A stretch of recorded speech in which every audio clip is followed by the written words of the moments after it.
knowledge, experience, and engagement on these issues. I know at least a few of you have been thinking about this and writing on this or engaging on this from your perches in private sector, in the banking sector, in the infrastructure sector, et cetera. So I hope we can have a very dynamic conversation here today to think about these weighty issues of Indo-Pacific connectivity. First of all, I want to just apologize on behalf of Dr. Rajiv Lal from IFDC Bank. He was unable to join us today. He very much wanted to be here, but he was feeling a bit unwell, and so wasn't able to travel to Delhi for the conversation. But we are quite fortunate to have some very interesting perspectives to bring to the table, to bring to the conversation today. At this luncheon, and let me just introduce our panelists. We have to my far right James Carafano, who's the vice president of the Heritage Foundation, and has written quite a bit and thought quite a bit about how we look at the U.S.-India relationship across the Indo-Pacific, and certainly. One critical aspect of that is on the connectivity issues. To my immediate right is the CEO of the National Infrastructure Investment Fund of India, Sujoy Bose. And I think we have heard those who were here last night for the conversation that you were part of quite a bit on the issues that you are tackling as you try to unlock the infrastructure potential in India and really attract in the private capital that can meet India's infrastructure needs. And I want to put that in the larger context today as we go through the discussion and conversation during lunch. To my immediate left is Sanjeev Sanyal, who is the principal economic advisor to the Ministry of Finance. Is a leading economic thinker, not just in India, but really across Asia, and I think is going to bring to the conversation, challenge us a little bit on how we think about the Indo-Pacific and opportunities here in Asia versus kind of global, and I look forward to hearing your thoughts on this. And then to the far left is James Crabtree, whom many of you will know from his very impressive stint with the Financial Times. And I think you were based in India for some time, or for 5 years.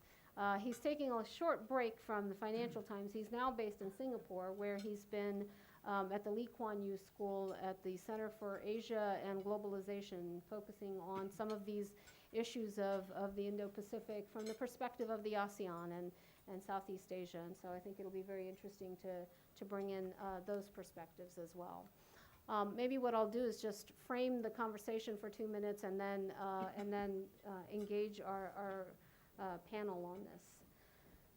You know, Indo-Pacific connectivity is a bit of a catchphrase and a buzz phrase these days, and there's certainly a lot of discussion around this, and it's, I think, important to kind of look at the why of it. Asian Development Bank a few years ago did a study which was Asia 2050. And in that they talk about the fact that Asian economies by the year 2050 would likely comprise 50% of global GDP. If you think about the fact that Asia has not comprised 50% of global GDP since probably around the 1700s, when we were talking about the old Silk Route trading routes that brought goods from Asia into Europe and vice versa. And that for much of the 20th century, Asia was hitting at about 20% or lower of global GDP. But the ADB has also, I think, in recent weeks come out with the critical gap in infrastructure finance, $26 billion gap by 2030 for Asian economies to be able to meet their growth potential and projections. And that gap in infrastructure is really the critical need of the hour that I think has seized so many around the region. Now, you've seen China as the very active and aggressive entrant into filling that critical gap with the Belt and Road Initiative, with AIIB, and other initiatives. I think China has put on the table, or at least pledged, up to $1 trillion of investment in infrastructure across this region. And so the question then becomes, what are the implications of that? What are the economic implications, the strategic implications, and what are the options and alternatives as we think about the need for us to leverage and do more? You've seen a priority placed on this issue from the United States, from India, from Japan, and many other countries across Asia on how we can bring more in. During my time in government, we talked quite a bit about the Indo-Pacific Economic Corridor, about the New Silk Road, but the challenge was always on leveraging the private investment to really take those initiatives and make them rise up and meaningful. And so our discussion today is really to talk about, in that frame, with the strategic importance that has been placed on connectivity. How do you take that strategic priority and make it an economic reality?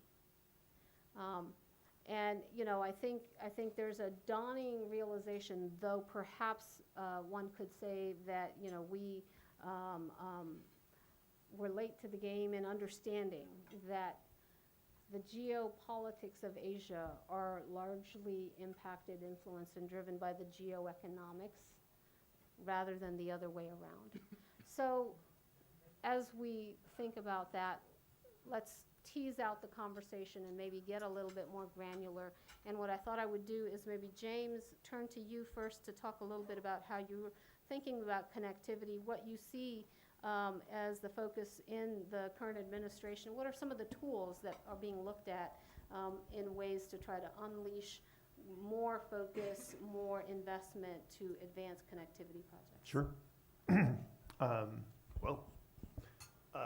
First of all, to this administration, the term Indo-Pacific is anything but a bumper sticker. It's actually foundational, and foundational in two ways.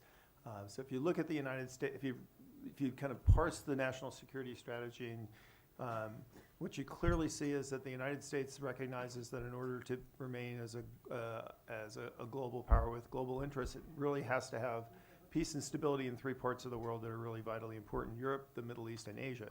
So first, Indo-Pacific is important because it delivers a concept of Asia which is more in line with where the United States has to have engagement and influence in order to remain as an Asian power.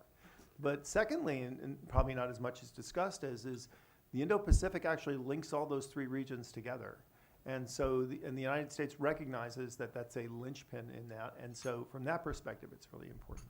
So this administration has, in addition to the national security strategy, developing an Indo-Pacific strategy that's, I think, pretty far along. I'm not sure if it's going to be classified or unclassified, but I feel like a bit of a detective trying to deduce what's actually in it. But I do get a sense that there's a very strong component on private-public partnership and private sector engagement in the Indo-Pacific region. A lot of that is directly as a response to how the United States is thinking about responding to the Belt and Road. I think America's kind of come very late to the game in terms of kind of conceptualizing where the Belt and Road fits in terms of meeting our strategic influence. I think we've been very heavily influenced by Japanese and Indian views, which have really kind of shaped our thinking about it. And I think we're kind of coming down to the same place, which is, there are places where we actually might cooperate with the Chinese, but there are other places where our interests, don't align. And we're not necessarily going to be concerned about every single node on the Belt and Road, but there are places where the United States wants to see partners, be successful, and that there are alternatives, and I think the United States actually does view it as a free and open Indo-Pacific, not as a containment strategy of China. So I think there'll be a heavy pillar in that strategy for private sector investment. So just a couple of ideas on how the United States, from the government perspective, might try to do that. And again, I'm not a representative of the government, so I don't know if this is true, but I think it's true. Erin Walsh, who is on the presidential transition team in the State Department and was in the White House, she's gone over to Commerce. She's in charge of the commercial section there, and that is an area that they look to revitalize. And so I think that's in terms of driving the commercial attachés to be both more strategically focused on where we need to be focusing on economic activity and shifting the metrics on what they're actually doing and delivering, both in the offices overseas and in the United States. I think that's something where we'll see a lot of change, and where they're definitely try to align the strategic priorities with where we want to invest. OPIC, being at the Heritage Foundation, of course, you always want to get rid of OPIC because we don't believe government should be, doing anything. But apparently they're not going to do that anytime soon. But so there is a lot of interest in the U.S. government in what you do with OPIC, and a much greater intent to make it a strategic instrument as opposed to just kind of a general instrument of economic development. And so aligning OPIC's attention on areas which of greater strategic interest in the United States is clearly, that's coming, and clearly one of those is going to be the Indo-Pacific. The other thing that they're trying to do is better parse between what State Department's doing, what OPIC is doing, and what USAID do to try to synchronize those efforts more. So I expect more of that, and I expect a lot of that to unfold in the next year. I mean, this is a administration that really is, in a sense, open for business. I mean, from the president on down, there really is, you always hear this about, well, we're out there helping the private sector, but these guys really, really want to do that. And the president's really driving in that direction, and in a much more, I think, muscular and forceful way than we've seen in recent years. And I think we'll start to see that trickle down in the near future. How's that? Great, thank you so much, James. And why don't I now turn to Sanjeev, and maybe you can talk to us a little bit about how you look at the Indo-Pacific versus other frames of where connectivity has been in the past. And I think I might need to turn mine off for yours to turn on, so I will turn it to Sanjeev.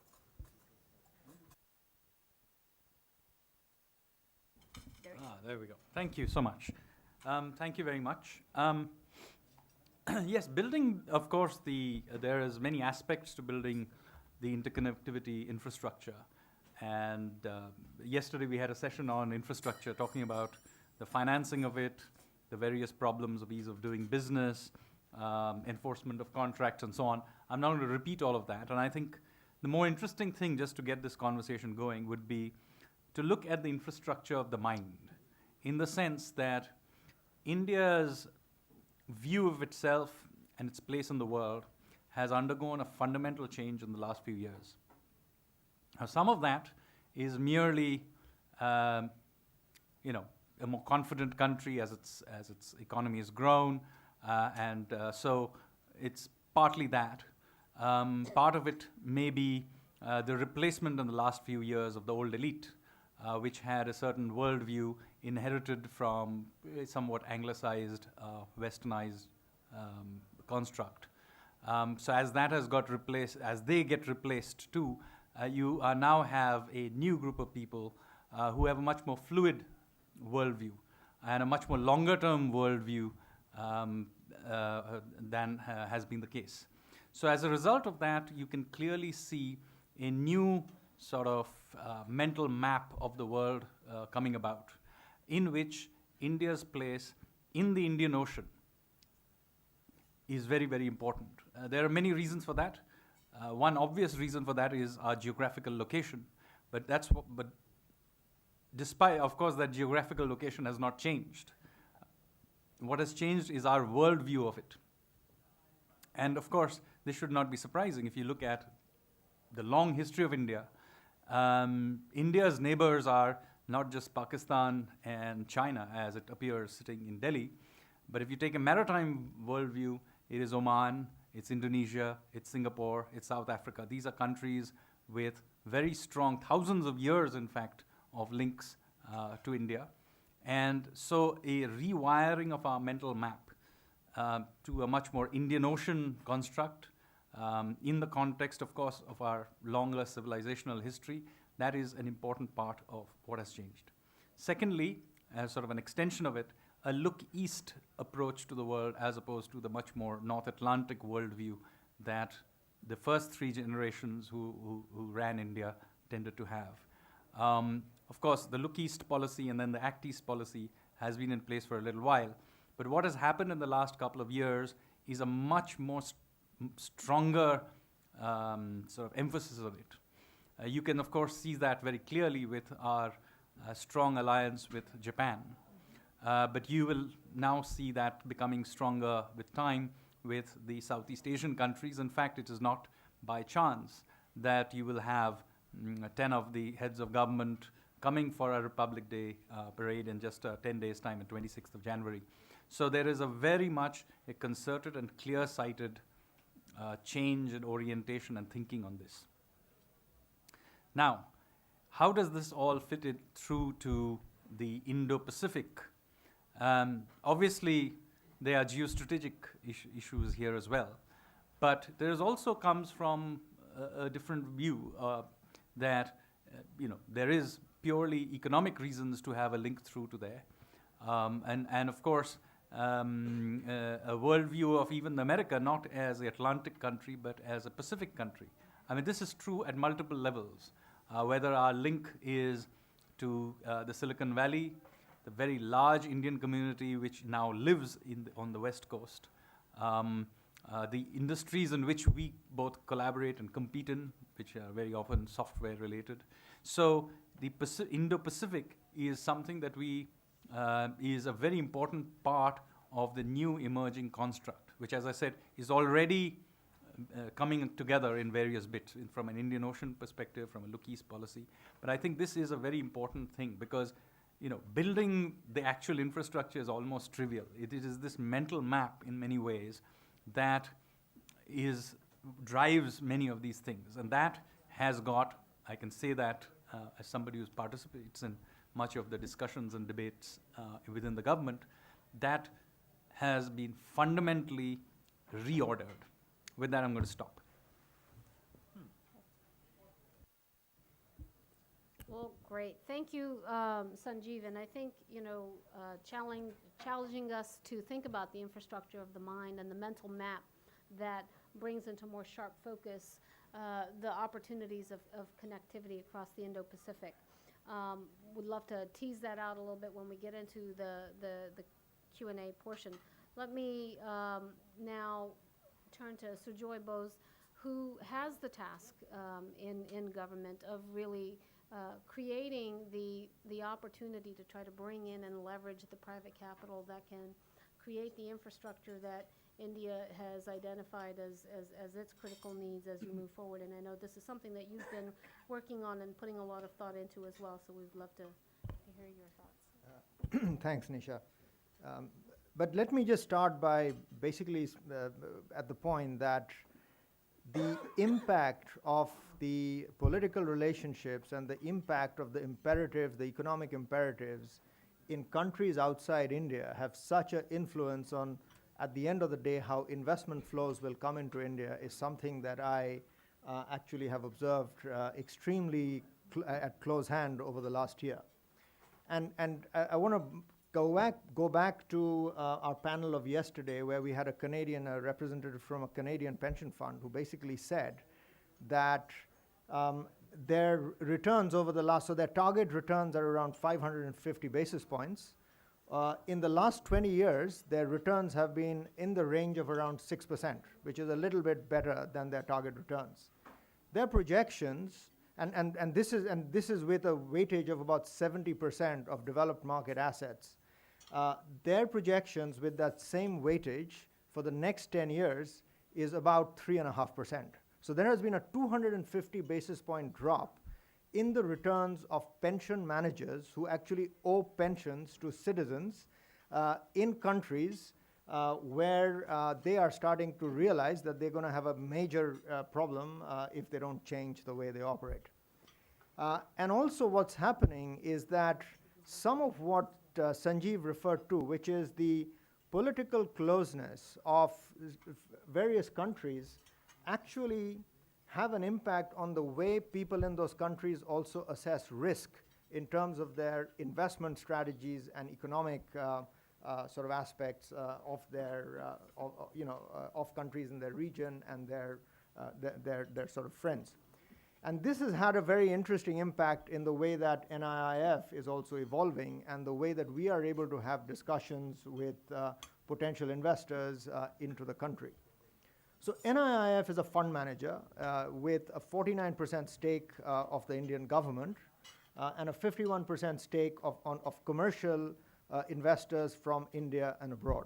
So as of now, we have a fairly large pool of capital, about $4 billion. And the idea is to invest this into the infrastructure sector in India. The way we've gone about, so we have been at this for about a year, and we're actually quite pleased that we've already had a first close of our fund. We have substantial capital to invest, and we are about, we are about to sign our first investment in the next few days.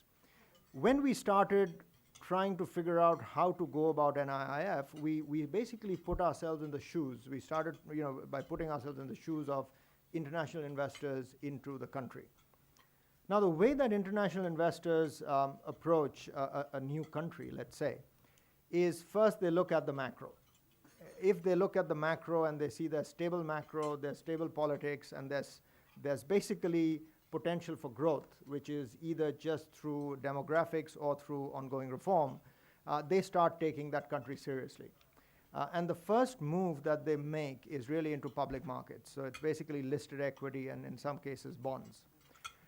However, the move from the listed market to the private market, which is where infrastructure really looks for capital, takes time. And to make that move, of course, first of all, in India, what we are doing is we're also creating listed instruments that can allow people to invest into the infrastructure sector. So we've created an instrument called the Infrastructure Investment Trust, which now is starting to get quite a bit of notice among large investors from abroad. But the real, the real challenge is for those investors to actually move into the private infrastructure market and to allocate capital to that market. And the first reaction that many of them have, because they don't have the same liquidity that they get in the public markets, is about it's too risky. But when you really cut through what the issues are, any market outside your home market will be considered to be risky.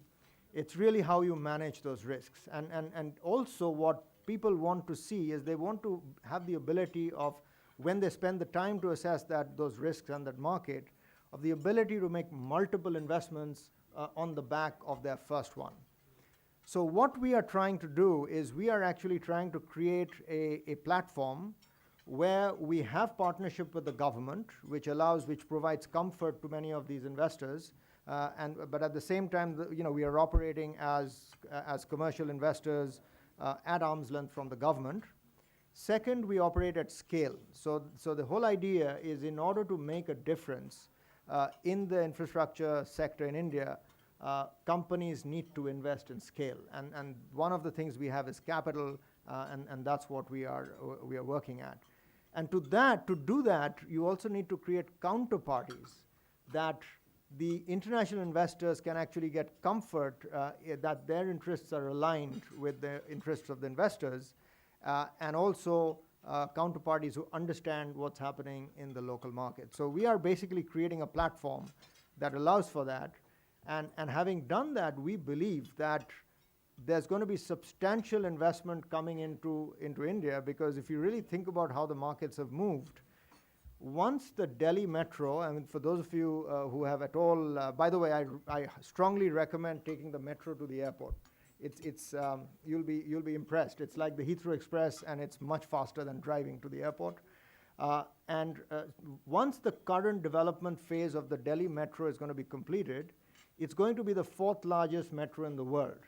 And that's after, and you know, if you were to guess what the three others are, you may actually have missed them, because they are London, Beijing, and Shanghai. So it's no longer New York that features in the top 4 metros, metro systems of the world. Boeing's largest customers are in China and India. And I could go on, Siemens, and I could go on. And hence, I see once you have a situation where there is familiarity from a political standpoint, there is economics and markets that the companies from a certain country are seeking, investment follows. And so we believe that over the next few decades, a bulk of investment is going to move into infrastructure investing in India, and we hope that NIF will play a role in helping channel that investment into the sector. Thank you, Sujoy. I think there's a lot there that we want to try to tease out, but before we delve into that, I want to turn to James, because James, you've been looking at this issue from the perspective of the ASEAN countries and looking at connectivity from that perspective. You've also looked at some of the infrastructure connectivity in Sri Lanka, and how we're looking at the investments that are coming in there, the opportunities that have been catalyzed, and the ones that have been missed. And maybe you can share some of those thoughts with us. Very good. Thank you very much. So let me just say 3 brief things. So I used to live in Mumbai. I now live in Singapore. And so, as Nisha said, my perspective on this is sort of conditioned by how this looks from ASEAN. ASEAN as a sort of block often gets a bit lost in this discussion. I mean, I think Sanjeev is right that not simply in ideological terms, but geopolitical terms, there's been this recasting of Asia to make it a bigger, broader region, and that has been useful in all sorts of respects. But that does miss out on the fact that actually for much of what we're talking about here, ASEAN is the game in town.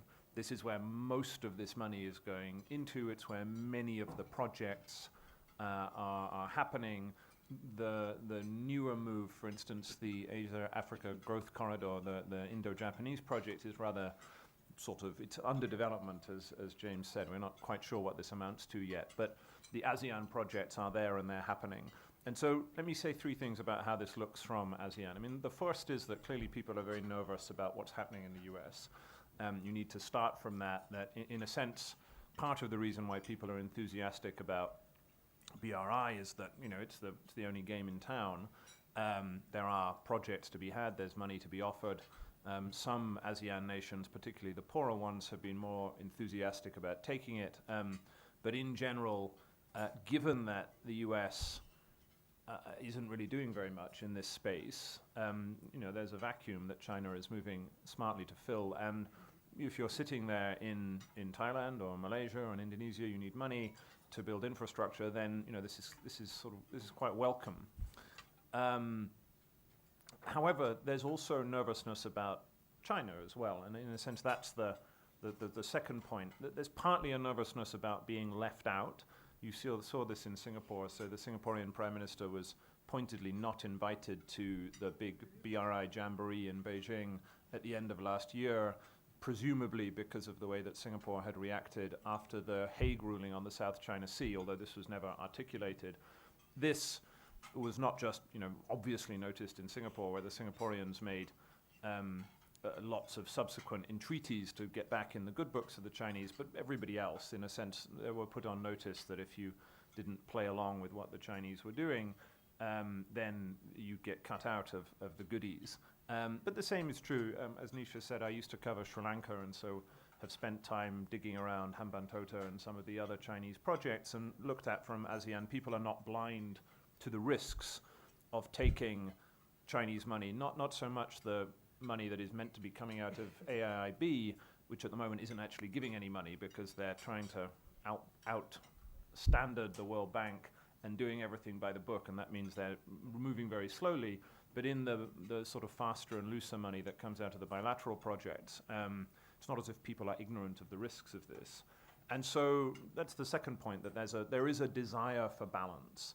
there is a desire around the region in all but the countries like Cambodia that have really thrown their lot in with the Chinese for there to be different options on the table, and that's sensible. You know, you want more money rather than less, more projects rather than less, and so if there was a way in which the other powers could come together and articulate a vision that actually had some money behind it, then I think that would be welcome. And it sort of strikes me that, you know, you can see that this desire for balance, you see it manifesting itself in geostrategic terms in the reemergence of the Quad, and what you need is some sort of Quad equivalent for infrastructure. You need much more cooperation between the non-BRI nations, because clearly they can't do it all themselves. India and frankly the US is not going to provide the money, so the Japanese need to provide the money, but some other elements of these partnerships can come from, you know, the other non-China countries around the region. Equally, there are advantages which those countries have. In the session last night, we were talking about the fact that in India and also in many of the ASEAN nations, the type of infrastructure that people are looking to build over the next 10 or 20 years is going to be less and less to do with roads and rail and more to do with urban redevelopment, other areas, some even sort of industrial infrastructure, the rules that will govern artificial intelligence, which are up for grabs at the moment, that sort of thing. These are areas where the non-China countries have a much greater role to play.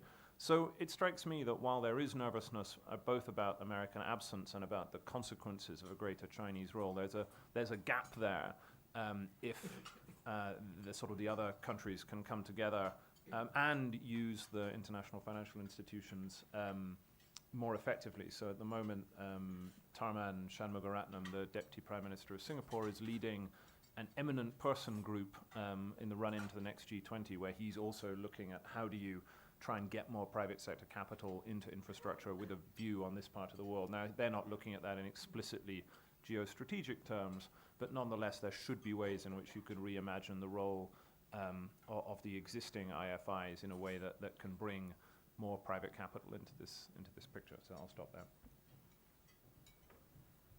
Well, thank you. What I'll do is maybe kick us off with a question and then turn it over to the rest of the participants to take the conversation and ask questions and make comments.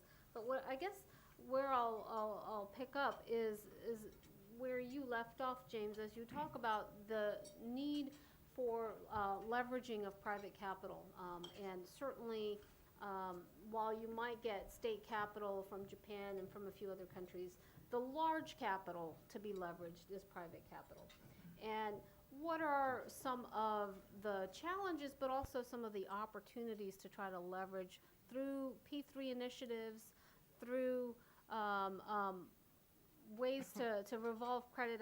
When I was working previously with the Albright Stonebridge Group, there was an initiative that was looking to create a fund that would buy up old EBRD debt that was mature debt, so that then the EBRD could reinvest the public funds into new projects and opportunities. Are there models like that working with IFIs? Are there models for co-financing by, I think, OPIC and JBIC announced an MOU during President Trump's visit to Japan to look at some co-financing of projects. Are there opportunities to try to leverage in more private capital through these creative mechanisms that allow for, whether it's infrastructure finance quad or a track 2 or track 1.5 industry, gathering that brings all of these different players to the table to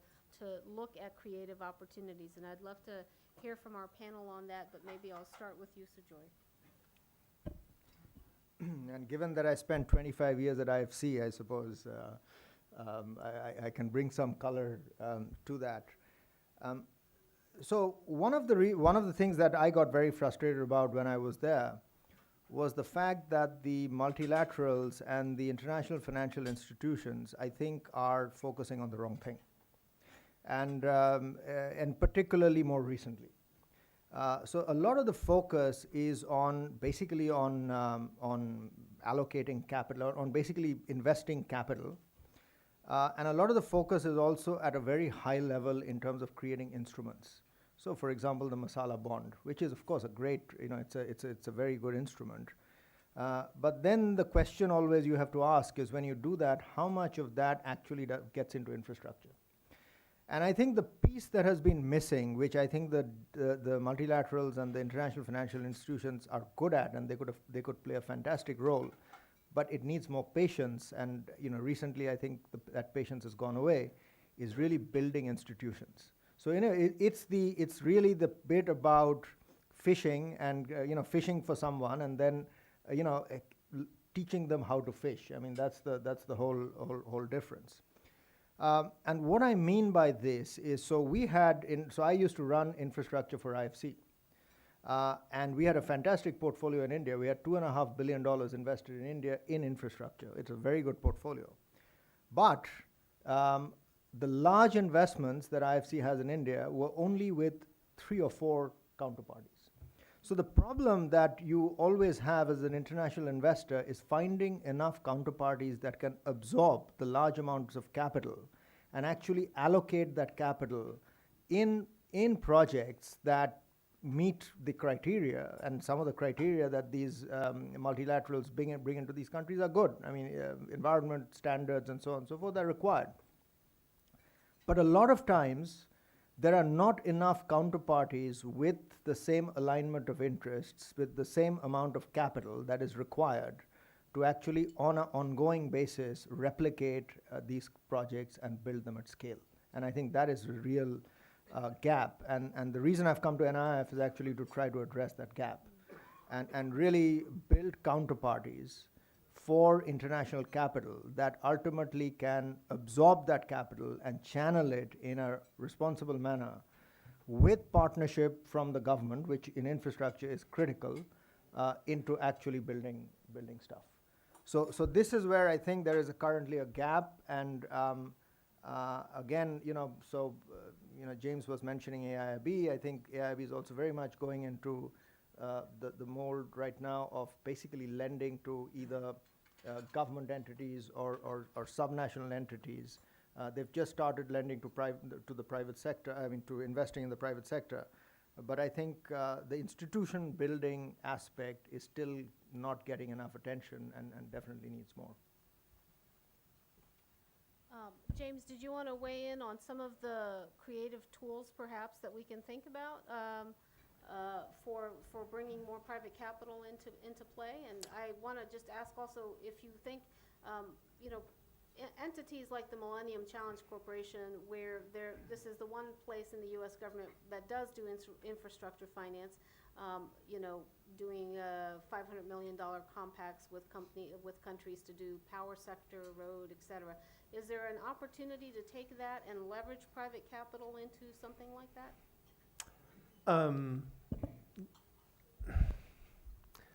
I'm not so sure the MCC is going to be the best fit for that, because they don't necessarily target the strategic investments the way you would want. One of the things I'm really hopeful of is that the U.S. is going to align these different tools that they have and kind of, to get the right tool in the right place. The thing about America's been absent. I think that's true. I don't think that's going to continue. I think there is going to be this robustness in the U.S. engagement, and I do think that the private sector piece is going to be large. So the one thing I was struggling with was this notion of somehow this quad infrastructure idea. And as a strong proponent of the quad, we ran a quad at the Track 2 level for several years, trying to get the governments to come formally back to this. I think the quad actually is going to. I think it's going to be one of the most important diplomatic structures for how governance evolves in the Indo-Pacific over the long term. Having said that, I think the Quad's going to evolve relatively slowly, and I'm not so sure the private sector piece is going to be where the Quad would be best leveraged in the short term. I think that the real energy is going to come from the trilap between the U.S., India, and Japan, and I think there's a lot of potential growth there and interest and comparative interest from all three sides. But again, the problem is kind of the instruments don't align perfectly, And so, you know, the U.S. has got to do a better job of kind of inventorying its instruments and realigning them, and I think that's going to be a project that evolves pretty well over the next year or two. So, Just a quick intervention to basically say that the U.S. Treasury has actually provided technical assistance to the NIIF, and they've actually got the Stanford's Global Project Center working with us on our governance aspect. So we, you know, it is a way that I think from a geopolitical standpoint, you can help develop institutions that can play a significant role in infrastructure, private infrastructure. Well, let me open the conversation up, see if you guys want to comment on the last question. Otherwise, I also want to bring others in, but James. Well, I mean, it's just a quick thing on the infrastructure quad idea. I mean, in a sense, seems to me the distinction between private capital and state capital is a sort of slightly risky one. There is, coming from the US side, there's this tendency to sort of say, well, we can't bring tons of state money, but maybe we can rebalance that by somehow bringing in lots of private sector money.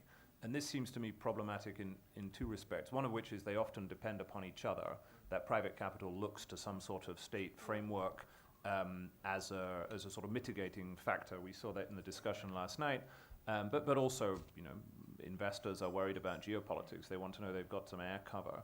And so if you're trying to sort of think about how you want to get more private capital and actually having more robust structures for, and frankly more state money from the non-Japan kind of contributors is an important part of this. Otherwise it's a bit of a cop-out. And so, you know, it might be that you're looking, as you say, towards the US getting more substantially involved in things like the Asia-Africa Growth Corridor. It might be that over time you try and take an existing structure like the Quad and try and build other elements beneath it. I mean, none of this is going to happen quickly, but if you're looking for things out there that you might work with, then I think you need to do these two things together. And sort of the problem for the kind of non-China nations in this part of the world is that too often you talk about things like bringing in private capital, and then there's no geopolitical kind of dividend to that. So, I mean, I'm quite fond of the masala bond idea.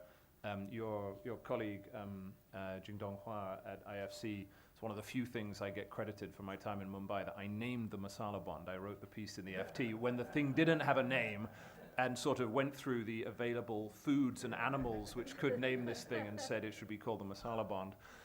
But in the end, the you know, clever instruments, sort of funding mechanisms, bringing in pension funds, you know, this is all fine, it's all helpful, but there's no geopolitical dividend to any of these things. So you need to bring the state and the private component together if you're going to sort of achieve your objectives of, one, boosting infrastructure in the region, but also providing a degree of geopolitical balance. Yeah, I just want to sort of focus on a slightly different issue, which is what is all this private or public money? What infrastructure are we really talking about? I think you need to think a little bit about this, because I think this session at least is not about financing each other's domestic infrastructure. This is about the connectivity part of the infrastructure. And since that is what we are really here to discuss, it must ultimately be about supply chains. Physical supply chains of goods going back and forth, could be of supply chains of services, or whatever it is. But I think this is an important part of what we need to think about, because the framework infrastructure will in many ways be driven by this. Whether it is the enforcement of contracts, of course, and the things that happened that we discussed yesterday.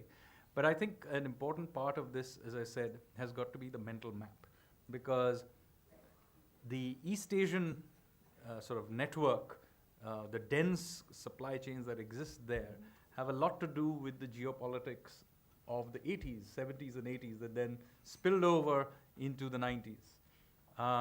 In some ways, therefore, the mental maps and the geopolitics, the geostrategic networks do matter. And so I think that is something to be said about this mental reorientation that we are all witnessing. Yeah.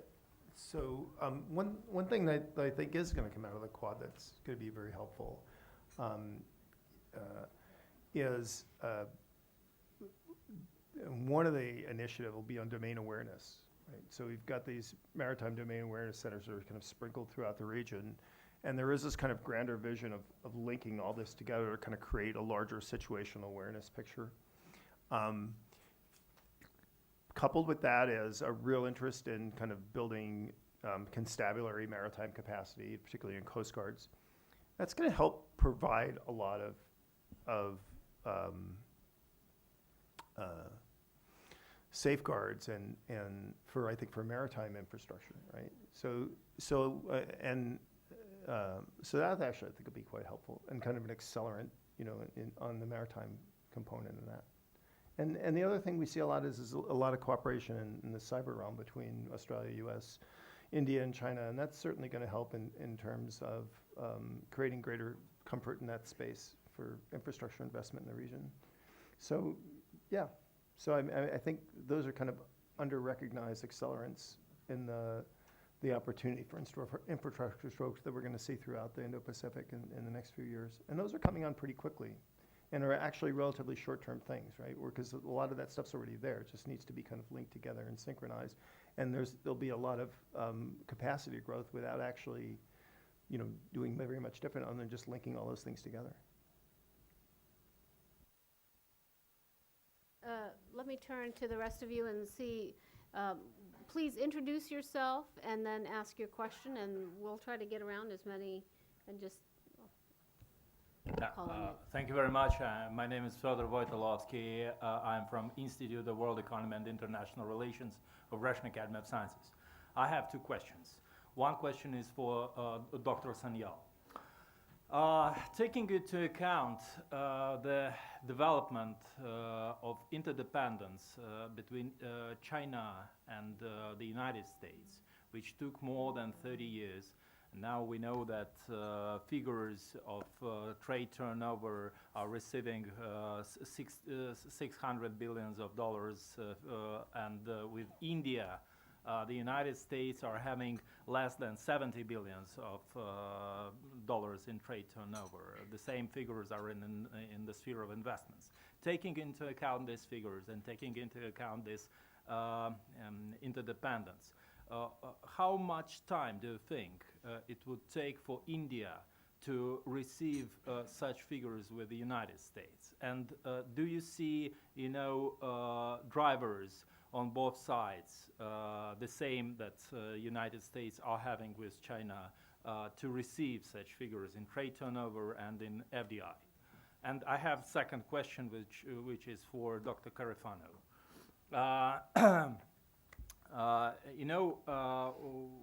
We are talking about Indo-Pacific connectivity and engagement of India into the Indo-Pacific connectivity. But for India, there is another dimension of development of its infrastructural projects and corridors. It's also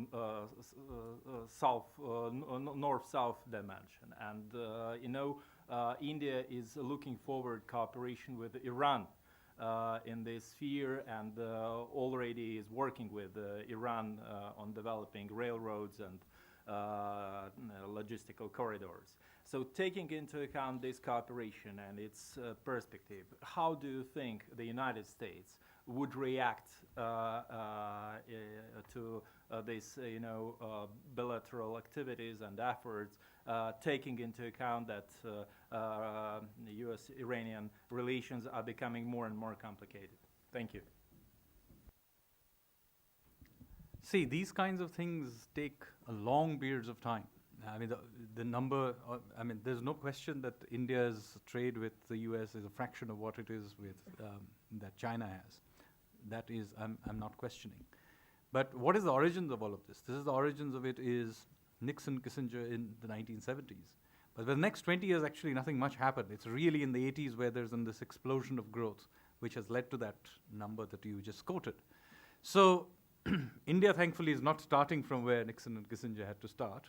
So we are already some part of the way there. But the point I'm making to you is, once these relationships settle into some sort of, there is potential for very dramatic expansions in trade, growth, and relationships. So Whether or not India will do this, certainly don't think in years. These are decade type time frames. But nonetheless, in those decade type time frames, it is conceivable that you will have this completely different relationship, maybe rivaling that which China and the US have today. Of course, remember that history does not repeat itself; it rhymes. So the exact mode in which it happens may be quite different. And this will happen, remember, in the context of massive technological change. The exact kind of industries which will trade back and forth may be different. The kinds of investments may be different. The geopolitical situation may turn out to be totally different from what we are imagining it today. There are many, many imponderables in here.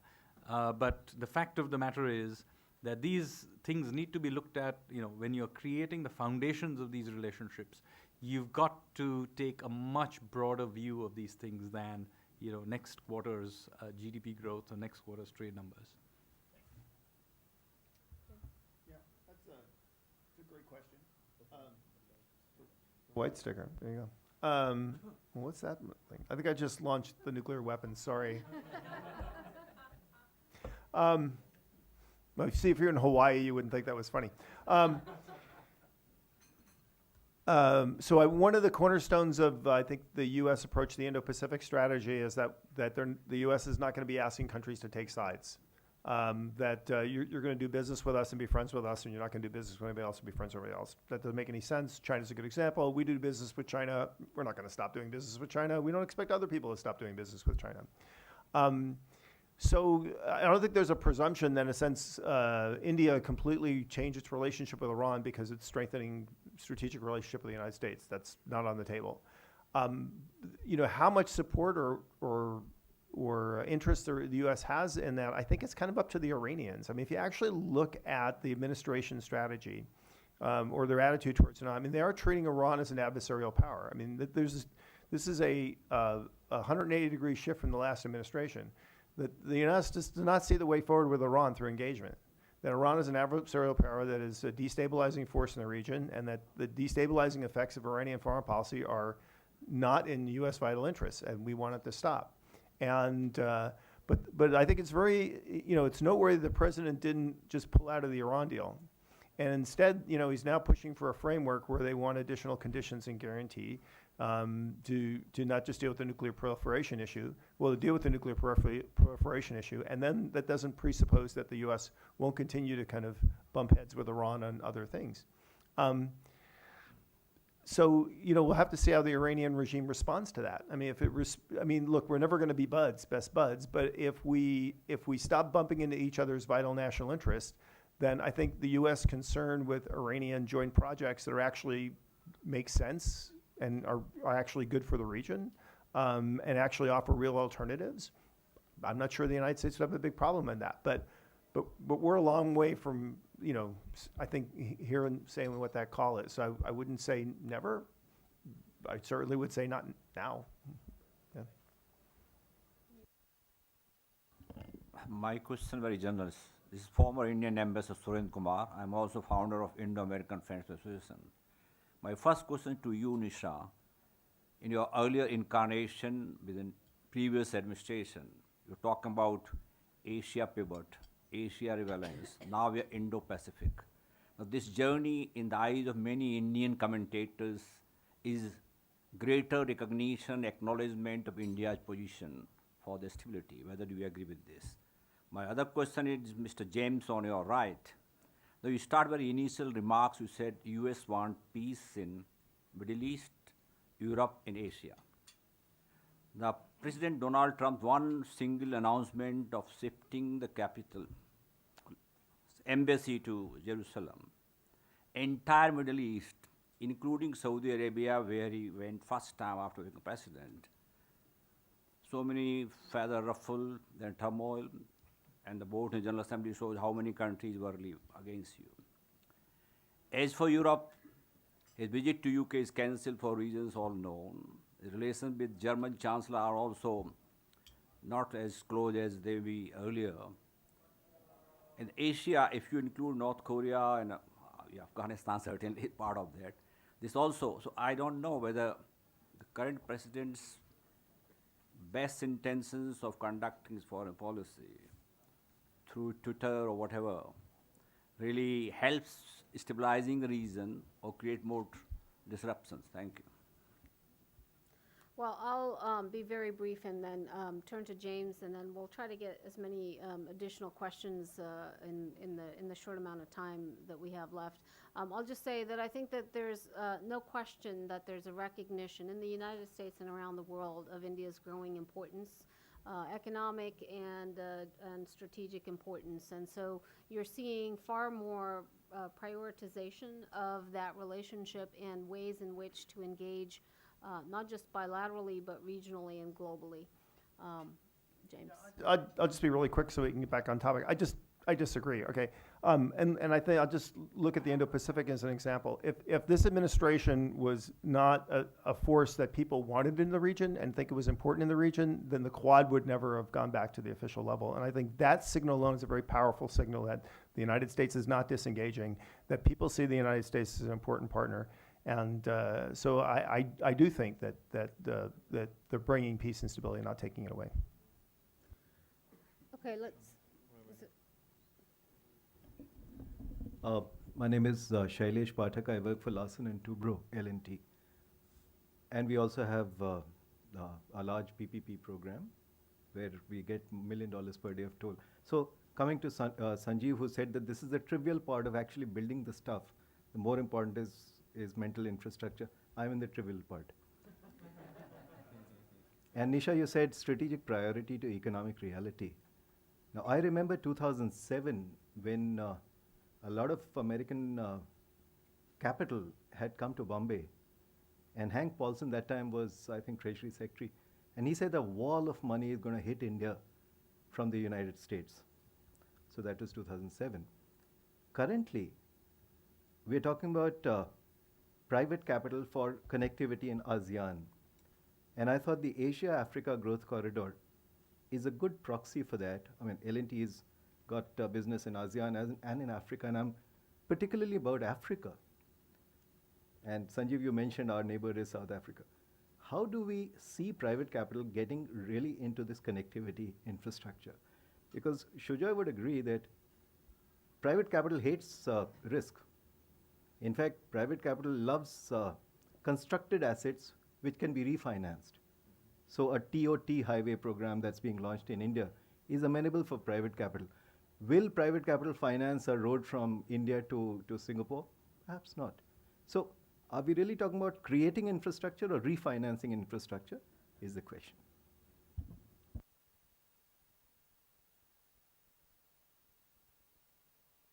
Sure.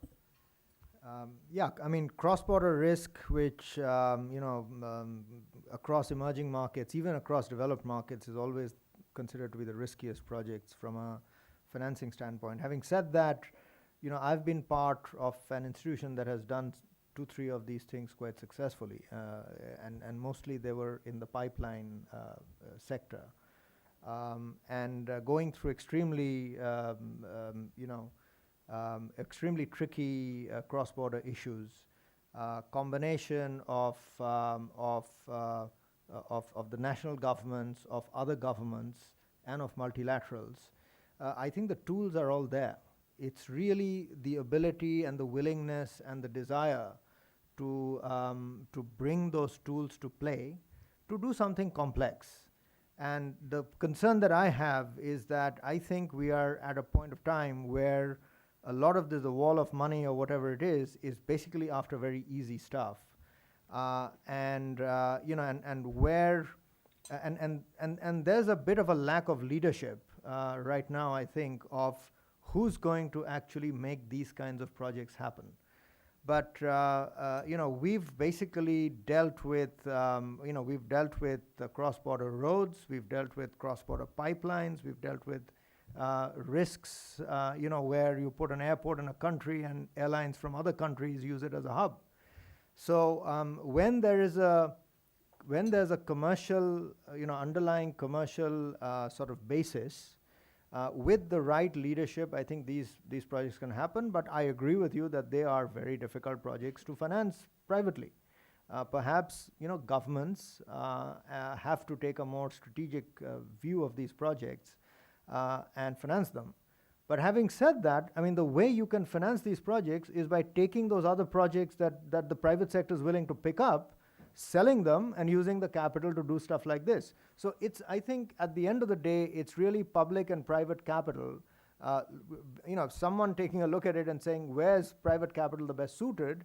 And if we can raise capital with private investment, how can we use that capital in more, I would say, strategic areas?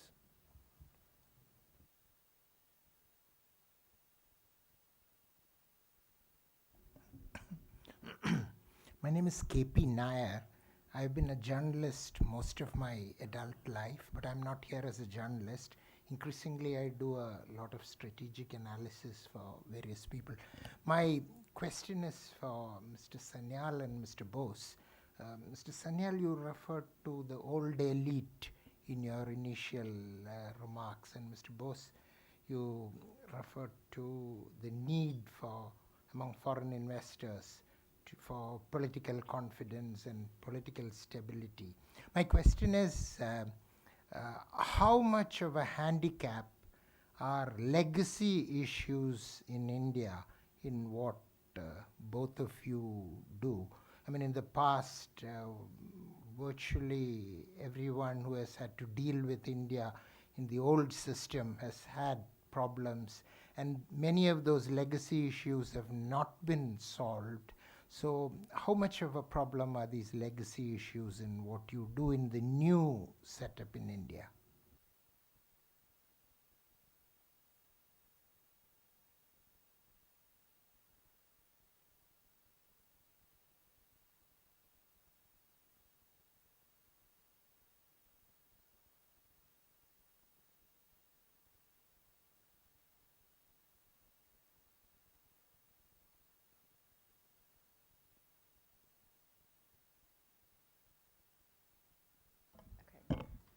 I almost hesitated to ask based on the comment and the response to the last question about we're focused too much on easy projects, but that was precisely my question, is looking at the panel, this is such a vast region.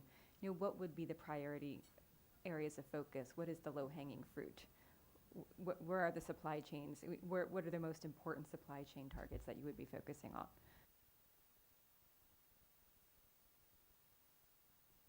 Sorry, just very quickly. I haven't heard a lot of discussion about governance. We worry a lot about the Belt and Road Initiative for many reasons, but one of the main reasons is lack of good governance, or the idea of that. If there's going to be an inflow of private capital, we're going to try to encourage that. If we're taking on new and innovative models that really look like sovereign wealth funds, if we're trying to arrange kind of new multilateral systems or multilateral groupings between countries, there could be a hodgepodge of governance rules at play, which might not be good for private sector confidence, but also just might introduce new elements of risk of project viability and to what end and how people will have confidence in them. So I'd be interested in the panelists' thoughts on governance.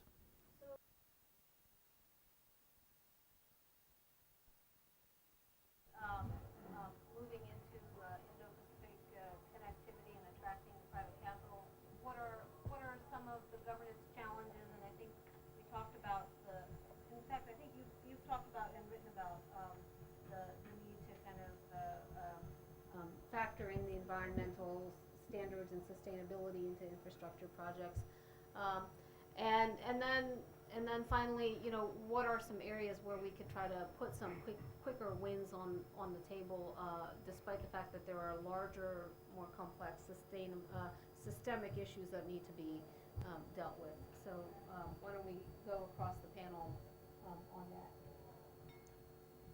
And since you talked specifically about the old elite as a legacy problem, it is, in the sense that, you still have things like the non-aligned movement is still alive, and one wonders what we are not aligned to. But what is happening is that, there is a distinct change. One is partly generational, partly is a turnover, replacement of the old elite, which basically means that you are, for the first time, have people emerging out who didn't grow up reading Enid Blyton or took BBC or New York Times particularly seriously. So that reorientation also means that our way we see the world is fundamentally changing. That is why I made that point. That decolonization, or whatever you may want to call, is very much important in the way we see our place in the world. So I wanted to make that point, didn't want to trivialize the business of actually building hardware, but you see, why didn't we do it all this while? The reason we didn't, because the way we saw the world was very, very different, and that has fundamentally changed. That is the point I was trying to make. Now, as far as legacy issues is concerned, there are many legacy issues, which, by the way, relate to the governance question. Just within India itself, there are serious issues with enforcement of contracts, for example. We have a judiciary system which is a real legacy problem. In fact, they think so now. We have serious problems with regulatory frameworks and frequent and random changes in them. We have a somewhat unclear trading networks with all kinds of complicated bilateral, multilateral deals of all kinds, which keep changing. So these overall governance issues are certainly things to be concerned about. But at least here in India, we can say that we are now very, very focused on some of these things. Some of the things, for example, like ease of doing business, we have been working on, chipping away at it, and some of it is getting recognized now. Long way to go. Going from 140 to 100 only looks good because we were at 140. 100 is still pathetic. And we need to do, Prime Minister Modi is very clear, we need to be in the top 50 if we are going to consider ourselves a serious player.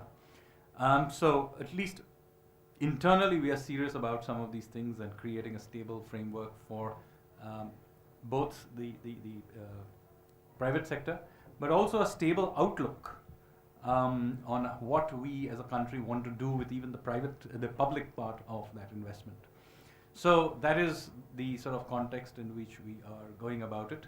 But I think one good thing, and hopefully many of you can even see it, is that we have really removed many of the cobwebs inside our head which constrained us before. And that's why I keep coming back to the idea of our mental maps. That, if anything, is the single most important thing that's been achieved in the last 2 or 3 years.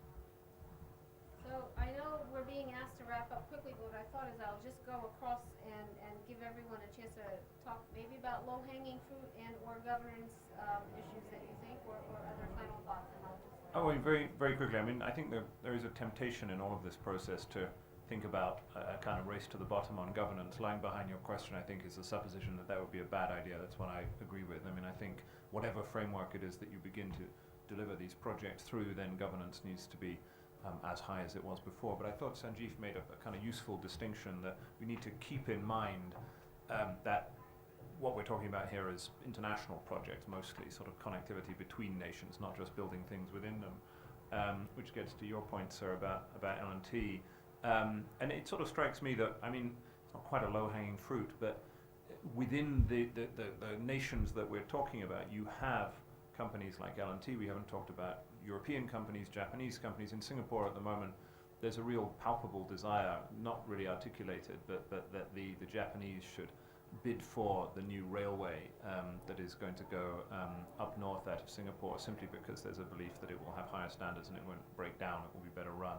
And so in a sense, there are assets that you have in the private sector if you can bring it together with a political vision and a sort of state-led framework, which will mean that the private sector doesn't get spooked by the risks that are inherent in these transnational projects. So that is not really a low-hanging fruit, but it sort of strikes me as where you need to move.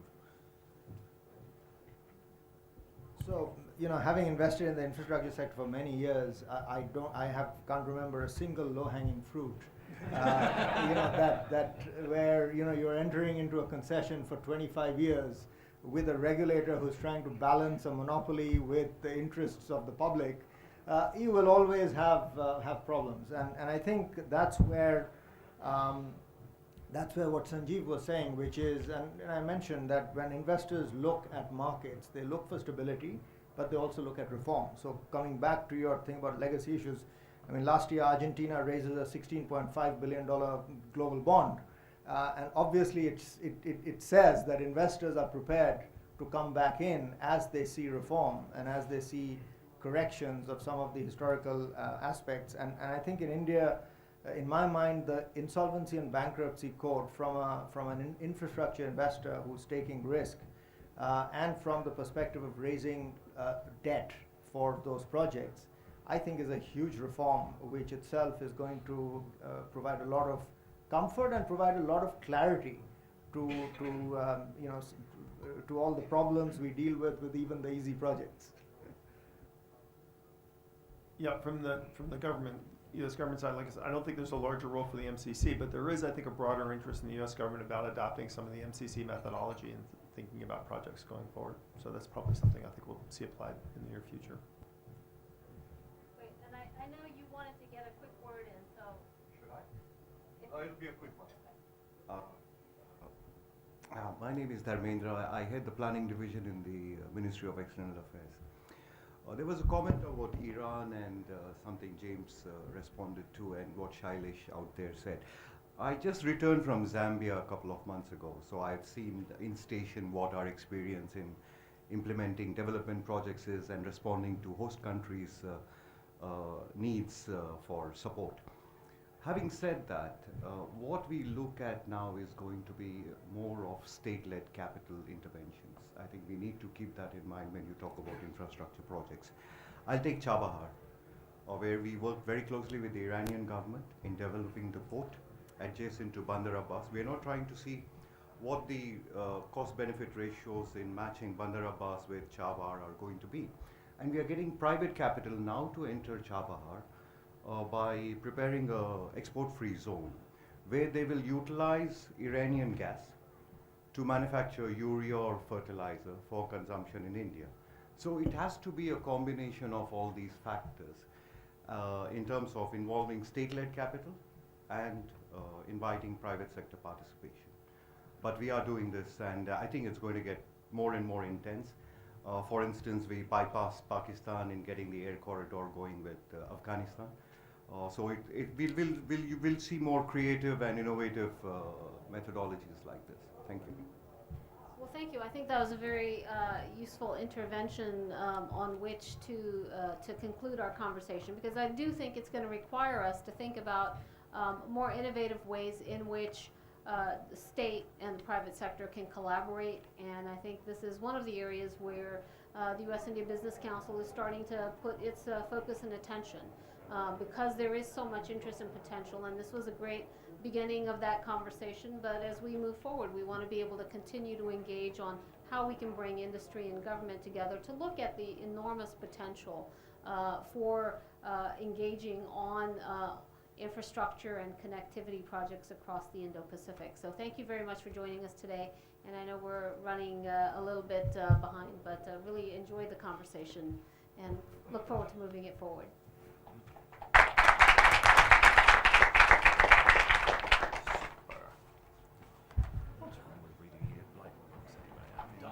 That was great. Thank you. It was interesting. My objection is Hi, Heather. Yeah. Okay, that's who Kara is. No, exactly. I was like, oh my God, I don't think I see her. Yeah,